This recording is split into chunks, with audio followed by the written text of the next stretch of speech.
하나님 감사합니다. 정말 주님 나심을 선포하는 저희의 삶이 되게 도우시고 오늘 말씀을 통하여 다시 한번 성탄의 의미를 하나님께서 알려주시는 그 의미를 마음에 새기게 도우시고 이후에 있을 세례 예식까지 우리 주님 주장하여 주시옵소서. 예수님 이름 받들어 기도드리옵나이다. 아멘. 오늘 하나님께서 우리에게 주시는 말씀은 누가복음 2장 1절에서 7절의 말씀입니다. 우리 함께 하나님 말씀 받들어 읽겠습니다. 누가복음 2장 1절에서 7절의 말씀입니다. 제가 하나님 말씀 받들어 읽겠습니다. 경청하시기 바랍니다.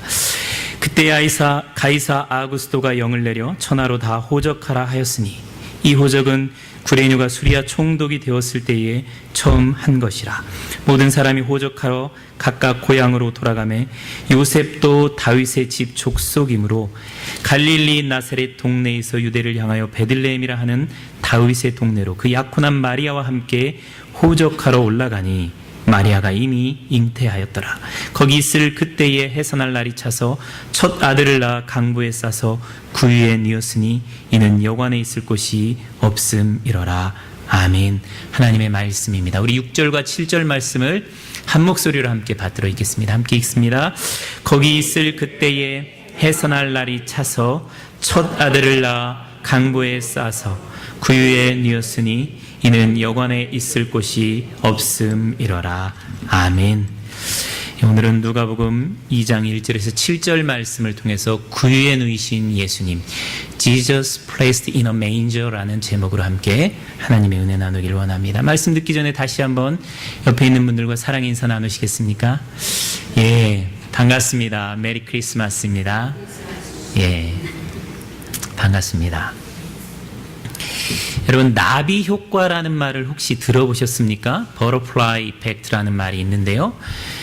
브라질에서 나비가 날개짓을 하니까 그것이 중국 북경에 가서 폭풍우가 되었다라는 그런 것을 이렇게 설명하는 이론으로 버터플라이 이펙트라는 그런 표현을 씁니다. 처음에는 아주 작은 미세한 값이었는데 그것이 중간에 증폭이 돼서 결과적으로는 엄청난 차이, 디퍼런스가 만들어졌다라는 것을 이야기할 때 이 버터플라이 이펙트, 나비 효과라는 말을 씁니다. 제가 볼 때 하나님 나라는 나비 효과의 역사입니다. 씨를 뿌리면 30배, 60배, 100배의 결실을 맺습니다. 오늘 우리가 아이들을 세례를 줄 텐데요.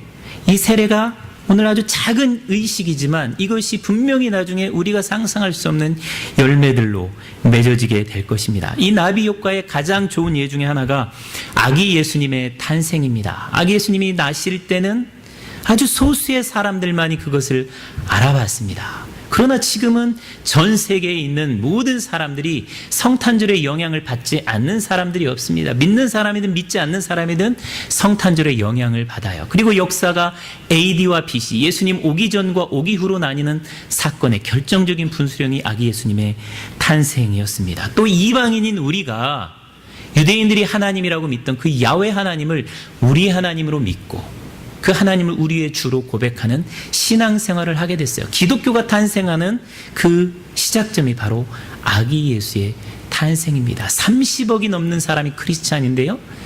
그들의 시초가 아기 예수 한 사람에게서 시작되고 있는 것을 보게 됩니다. 오늘 본문은 이 엄청난 역사적인 전환과 세계적인 사람들이 영향을 받는 이 사건이 어떻게 시작되어졌는지를 보여주는 본문입니다. 하나님께서는 이 말씀을 통해서 하나님은 어떤 분이신지 또 하나님 나라는 무엇인지 우리에게 말씀해 줍니다. 먼저 아기 예수의 탄생 이야기는 우리가 믿는 하나님이 어떤 분이신지를 잘 말씀해줘요. 우리가 믿는 하나님은 한마디로 합력하여 선을 이루시는 하나님이라는 것이죠. 오늘 누가복음 2장 예수님의 탄생 이야기는 로마의 초대 황제였던 가이사 아구스토, 시저 아우구스투스, 그가 호적명령을 내리는 것으로 시작됩니다. 호적명령을 내리는 이유가 뭐예요? 두 가지. 하나는 사람들에게 인두세, 세금을 걷기 위해서 인구조사를 하는 겁니다. 다른 하나는 전쟁에 나갈 군사적인 자원을 확보하기 위해서 호적을 하는 거예요. 황제는 철저히 로마 제국의 강성함을 위해서, 자기의 유익과 자기의 이익을 위해서 호정명령을 내립니다. 어떻게 보면 탐욕이고 어떻게 보면 폭력입니다. 시리아 총독은 이것을 잘 받아서 그대로 수행합니다. 황제에게 잘 보여서 더 출세하고자 하는 세속적인 욕구 때문에 어떻게 보면 호정명령을 그대로 수행했을 것입니다. 그리고 힘없는 요셉과 마리아는 자기들의 고향 땅 베들레헴을 향하여 내려갑니다. 그 내려가는 길은 굉장히 초라해 보이고 무력해 보입니다. 황제가 명령하니까 명령에 따라서 그냥 굴종할 수밖에 없는 모습처럼 보여집니다. 마리아는 자기가 임신한 그 아이가 메시아일 수 있다라는 이런 희미한 믿음 가운데 내려가요. 요셉은 아예 아무것도 모르고 내려갈 수가 있습니다. 어쨌든 이 황제의 명령을 따라서 베들레헴에 내려갔는데 이것이 어떤 일이 됐느냐. 미가서 5장 2절에 예수님이 태어나기 전 700년 전에 미가 선지자를 통해서 예언한 이 예언이 이루어지는 통로가 되는 거예요. 베들레헴 에브라다야, 너는 유다 족속 중에 작을지라도 이스라엘을 다스릴 자가 내게로 나올 것이라. 그의 근본은 상고의 영혼에 있느니라. 예수님이 태어나기 전 미가 선지자가 700년 전에 베들레헴의 아기 예수가 태어날 것에 대해서 예언을 했는데요. 이 예언이 어떻게 성취되냐면 로마 황제의 명령을 통해서 성취되는 것을 볼 수가 있습니다. 로마 황제는 이 예언을 성취하기 위해서 명령하지 않았습니다.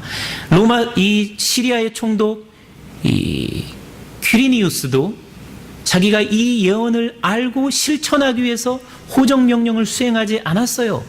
요셉도 마리아도 이 명령을 마음에 새기면서 베들레헴으로 내려가지 않았습니다. 다만 황제는 자기 탐욕으로, 시리아의 총독은 출세하고자 하는 욕망으로, 그리고 요셉과 마리아는 그저 시키니까 베들레헴으로 내려갔어요. 그런데 그 사건이 하나님께서 메시아를 베들레헴에 나게 하시고자 하는 예언자의 예언을 이루는 사건이 되었습니다.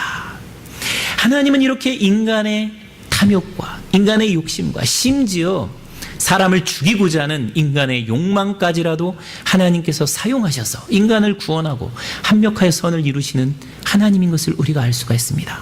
창세기 50장 20절에 나와 있는 대로 요셉의 고백처럼 당신들은 나를 헤아려 하였으나 하나님은 그것을 선으로 바꾸사 오늘과 같이 많은 백성의 생명을 구원하게 하시려 하셨다 라는 이 고백처럼 우리 하나님은 살아서 지금도 수많은 역사적인 사건을 통해서 합력하여 선을 이루시는 하나님인 것을 알 수가 있습니다.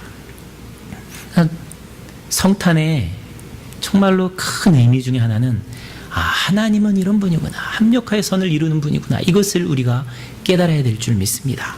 아까 나비 효과에 대해서 이야기를 나눴는데요, 이 나비 효과가 인간의 역사에도 우리 개인적인 삶에도 적용되는데 인간의 역사에도 적용되어질 수 있습니다. 한 작은 사건이 엄청난 결과들을 이루어내는 일들이 수도 없이 많이 있습니다. 그 나비 효과의 부정적인 예가 제가 생각할 때 1차 세계대전인 것 같아요. The First World War인데요. 1914년 6월 28일 시작돼서 1918년 11월 11일 만 4년 동안 진행이 됐는데요. 이 만 4년 동안 전쟁 가운데 900만 명, 9밀리언이 죽었습니다. 그러니까 부상자를 포함하면 엄청나게 많은 사람이 죽거나 다친 겁니다. 여러분, 조지아 인구가 9밀리언에서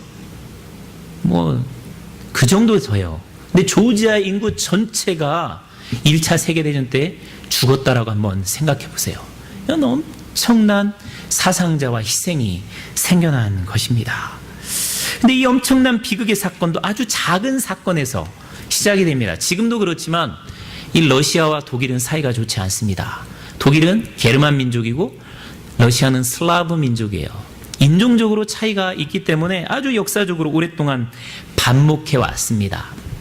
근데 이때 무슨 일이 벌어졌냐면 1914년 6월에 오스트리아 헝가리 제국, 그러니까 독일 옆에 오스트리아가 있잖아요. 오스트리아 헝가리 제국의 황제가 자기들이 식민지로 삼고 있던 세르비아, 과거의 유고슬라비아하고 지금의 세르비아죠.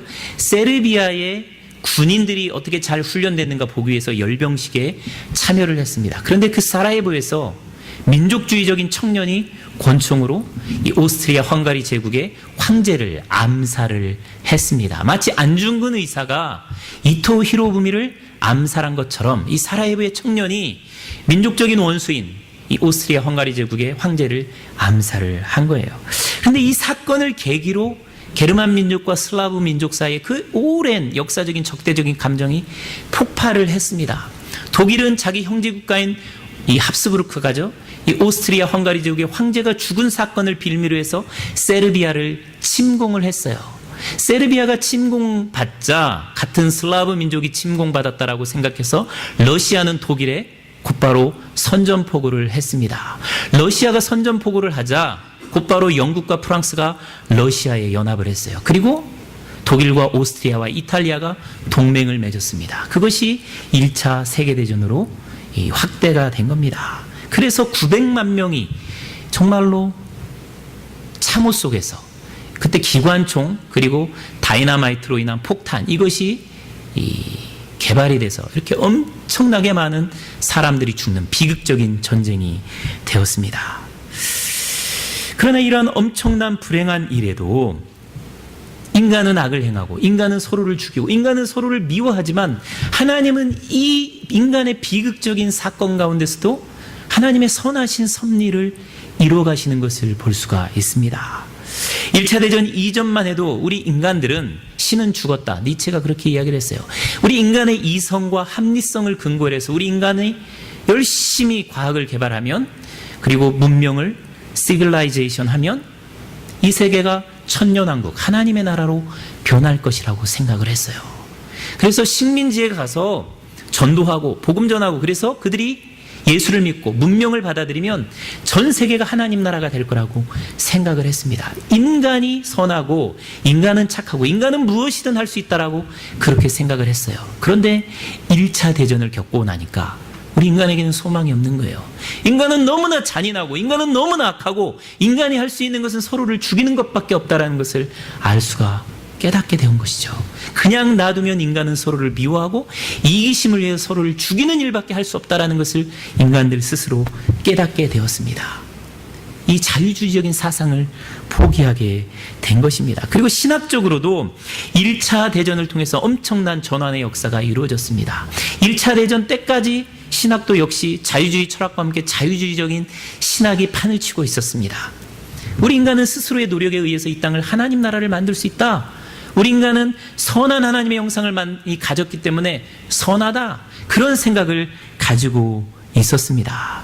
그런데 1차 대전을 겪으면서 우리 인간은 죄인이고 하나님의 도움이 아니고서는 구원받을 수 없고 하나님의 도움과 은혜 아니고서는 철저히 타락한 죄인일 수밖에 없다는 사실을 발견을 했습니다.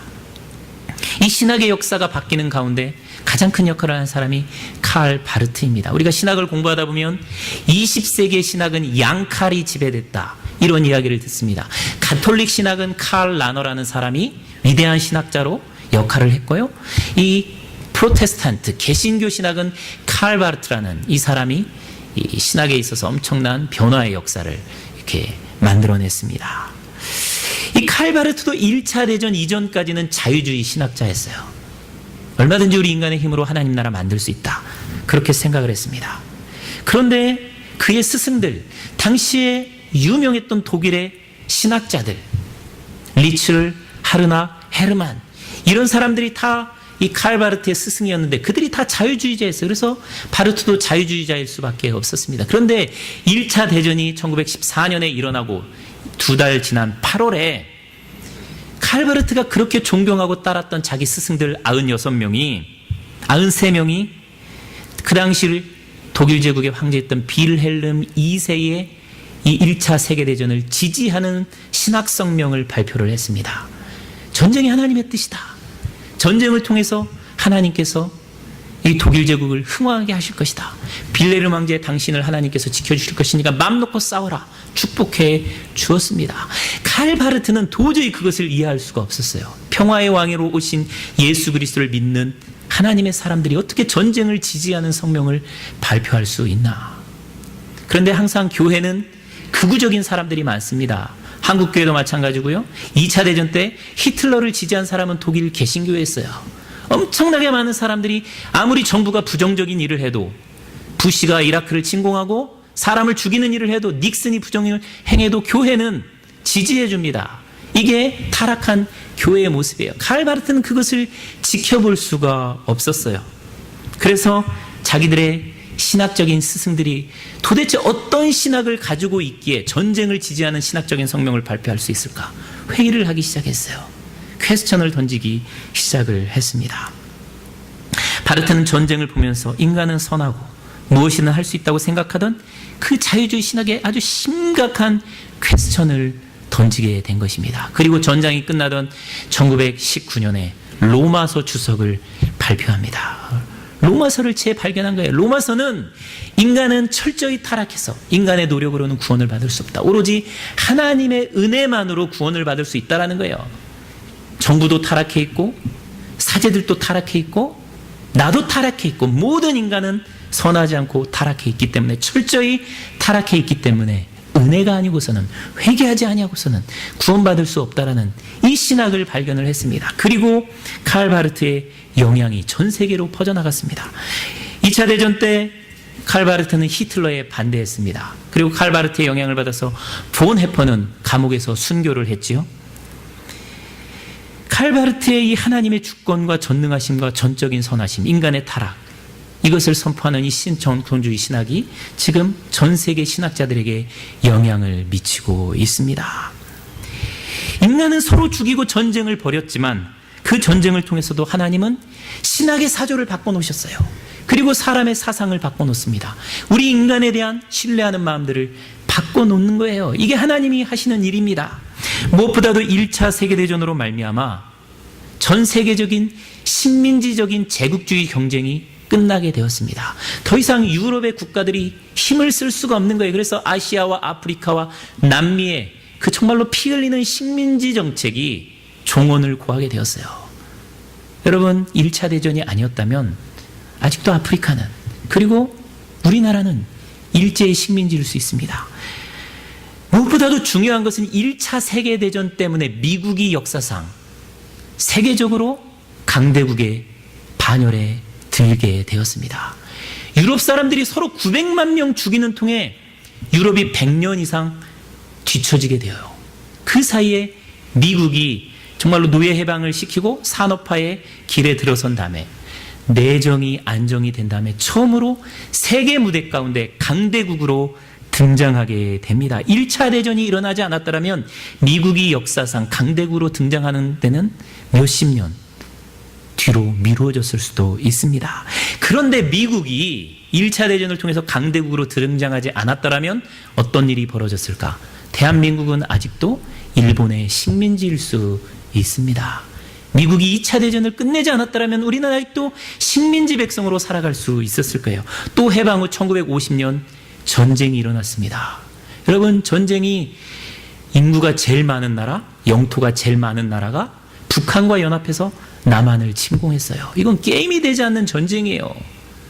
미국이 초강대국으로 등장하지 않았더라면 남한은 존재하지 않습니다. 우리는 공산국가에 살고 있을 거예요. 우리는 미국에 이민 올 수가 없습니다. 우리는 신앙도 갖지 못했을 거예요. 미국이 초강대국으로 등장해서 전쟁에서 우리를 막아주었기 때문에 우리가 신앙 갖고 여기에서 신앙생활할 수 있는 겁니다. 이 일들이 어떻게 생겼어요? 1차 대전이라는 이 놀라운 사건을 통해서 인간이 서로를 죽이고 서로를 정말로 이 비인간화시키는 이 사건 가운데 이루어진 거예요. 합력하여 선을 이루시는 하나님이 인간이 가장 악한 그 순간에도 빛을 발했던 것을 볼 수가 있습니다. 우리 하나님이 이런 분이세요. 우리 인간의 모든 악한 선택과 이 악한 모든 행동들에도 불구하고 하나님은 선을 이루는 일, 구원을 이루는 일들을 해나가시는 것이죠.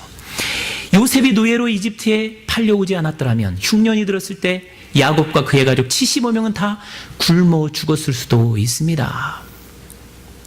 가룟 유다를 비롯해서 제 제사장들은 예수님을 십자가의 죽임으로 그 영향력을 없애버리려고 했지만 하나님은 그것을 합력하여 선을 이루셔서 만민의 생명을 구원하는 일을 하셨습니다. 여러분, 저는 우리 삶에 이루어진 모든 사건들의 합력한 결과가 지금이라고 믿습니다. 여러분, 제가 미국에 오지 않았더라면, 제가 아틀란타에서 처음 온 교회에서 황당한 일을 당하지 않았더라면 한뜻 사랑교회 없습니다. 여러분이 미국에 오지 않았더라면 만나는 일도 없었습니다. 여러분 삶을 살면서 여러분이 당한 수많은 그 고난과 슬픈 일들과 아픈 일들을 겪지 않았더라면 여러분 어떻게 됐을까요? 우리 허승철 집사님 암에 걸리시지 않았더라면 어떻게 됐을까요? 지금도 여전히 술 먹고 크리스마스 이브를 보내고 있을 거예요. 여러분 그 큰일, 어려운 일, 슬픈 일 당하지 않았더라면 여러분 교만한 우리가, 목이 곧은 우리가 이 자리에 나와 있을 수 있었겠습니까? 여러분 가정의 아픔, 자녀의 아픔들, 여러분 수많은 일들을 겪어서 우리가 예수님을 믿게 된 거예요. 여러분 하나님은 그러신 분입니다. 지금도 역사는 흘러가고 있습니다. 우리가 그런 질문을 하죠. 도대체 하나님은 어디 있어요? 하나님 도대체 뭐 하십니까? 우리가 알지 못하는 사이에 하나님의 일을 해가세요. 합력하여 선을 이루는 그 일을 해 나아가시는 것입니다. 둘째로 아기 예수님의 탄생 이야기를 통해 하나님은 하나님의 나라가 무엇인지를 우리에게 알려줍니다. 하나님께서 메시아의 베들레헴 탄생하시기 전에 700년 전에 예언을 해 주셨습니다. 미가 선지자를 통해서. 여러분 미리 예언을 하면 준비하는 것 당연한 것 아니겠습니까? 홍수 심판을 120년 전에 예언을 해 주시고 노아로 하여금 120년 동안 방주를 만들도록 준비하셨습니다. 그러면 700년 전에 하나님께서 메시아를 보내실 것을 준비하시고 작정하시고 700년 동안 준비하셨다면 얼마나 많은 것들을 준비했겠습니까? 그런데 하나님께서 700년을 준비해서 아기 예수의 탄생에 준 선물이 뭐였어요? 말구유였습니다. 여러분 700년 준비하신 하나님께서 아들 예수에게 마련해 준 보금자리는 말구유였습니다. 우리가 아이를 임신하고 출산을 하려고만 해도요, 여러분 베이비 샤워하고요, 애 옷 준비하고요, 애 침대 준비하고 어느 병원에서 애를 태어나게 할 것인가 그런 준비들을 합니다. 10달 준비를 해도 그런 준비를 해요. 몇백 불 몇천 불 써서 좋은 준비를 합니다. 그런데 하나님이 700년을 준비를 했어요. 메시아 탄생을. 근데 700년을 준비해서 자기 아들 예수 그리스도에게 주신 곳 여관도 아니었어요. 말구에 있는 메인저였어요. 자, 이것이 우리에게 주는 메시지가 무엇이겠습니까? 하나님께서 도대체 700년을 준비해서 자기 아들을 누이신 곳이 말구였다라는 이것을 우리에게 보여주시면서 우리에게 깨우치는 것들이 무엇이겠습니까? 말구유는 하나님의 낮아짐과 겸손함의 상징이고 또 인간의 탐욕의 상징입니다. 말구유에 하나님의 아들이 태어나서 누였다는 것은 이 세상에 아들 예수가 가지 못할 곳이 없다는 것을 의미합니다. 우리의 더러운 마음에도 오실 수 있어요. 우리의 추악한 마음에도 오실 수 있다는 것을 의미합니다. 그리고 말구유, 예수님이 태어날 때 말구유였고 돌아가실 때 가장 높이 올라간 곳이 십자가였습니다. 그것이 바로 하나님의 나라라는 거예요. 하나님의 나라는 말구유와 십자가에서만 찾을 수 있다는 것입니다. 하나님의 나라는 예루살렘 궁정에도 없었고요, 예루살렘 성전에도 없었고요, 대제사장 집에도 있지 않았습니다. 하나님의 나라는 말구유 십자가에 있습니다. 하나님의 나라는 가난한 마음에 있어요. 하나님의 나라는 애통해하는 마음에 있습니다. 하나님의 나라는 괴로워하고 힘들어하고 내가 뭔가 하나님 앞에서 잘못 살고 있는가 불안해하는 그 마음 가운데 하나님 나라가 있는 거예요. 그러나 동시에 말구유는 인간의 탐욕을 상징합니다. 왜 메시아가 말구유에 누여야 했습니까? 영원에 있을 곳이 없었기 때문입니다. 아니, 영원에 있을 곳이 많아요. 아무도 양보하지 않았기 때문입니다. 먼저 차지한 사람들이 양보하지 않았기 때문에 예수님은 말구유에 누일 수밖에 없었습니다. 왜 양보하지 않았어요? 나도 쉬어야 되니까, 나도 피곤하니까, 나도 쉴 자리가 필요하니까, 자기중심적이고 이기적이고 내 것만 먼저 챙기기 때문에 아기 예수와 그의 부모에게 양보할 수가 없었던 것입니다. 만일 마리아에게서 태어날 자가 메시아인 것을 알았다면 어떻게 했을까요? 서로 양보하려고 난리를 피웠을 것입니다. 서로 우리 방 들어오십시오 라고 양보했을 거예요. 이것이 무엇을 보여줍니까? 우리 인간의 탐욕과 우리 인간의 위선을 보여줍니다. 사람들이 알아주면 우리는 선행을 합니다. 사람들이 칭찬해주면 교회에서 봉사를 해요. 그러나 인정도 안 해주고 칭찬도 안 해주면 안 합니다. 인간의 모습입니다. 하나님의 나라의 역사를 마태복음 13장에서는 겨자씨라고 말씀해 줍니다. 또 비유를 들어 이르시되 천국은 마치 사람이 자기 밭에 갖다 심은 겨자씨 한 알 같으니, 겨자씨 한 알 보이지 않습니다. 그것도 밭에 심어놨으니까 보이지 않는 거예요. 말구에 있으니 사람들이 찾지 않는 겁니다. 첫 성탄의 감격은 오로지 몇 명이었어요. 동방박사들, 그 주위에 있는 목자들. 하나님의 나라는 아주 작은 곳에서 시작이 된 겁니다. 하나님 나라의 일들은 큰 일이 아니라 이처럼 작은 일, 겨자씨입니다. 우리가 교회를 섬기면서 청소를 하면서 도대체 누가 이 일을 알아주나 그런 생각이 들 때가 있어요.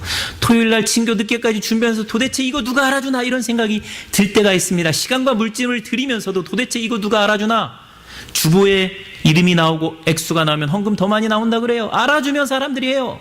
하나님이 알아주는데 누가 알아주나 그런 생각들을 합니다. 그러나 하나님의 나라는 겨자씨라는 거예요. 말구유라는 거예요. 알아주지 않는 거기에 하나님 나라가 있다는 것입니다. 제가 어제 토요일 새벽 기도 끝나고요, 화장실 청소를 곽 장로님이 하시는데 화장실 자동 디스펜서 휴지 나오는 게 배러리가 나갔다는 겁니다. 그러면서 D형 배러리 사서 갈아 꼈으면 좋겠다. 제가 갈아 끼겠다 그랬어요. 홈디포에 갔습니다.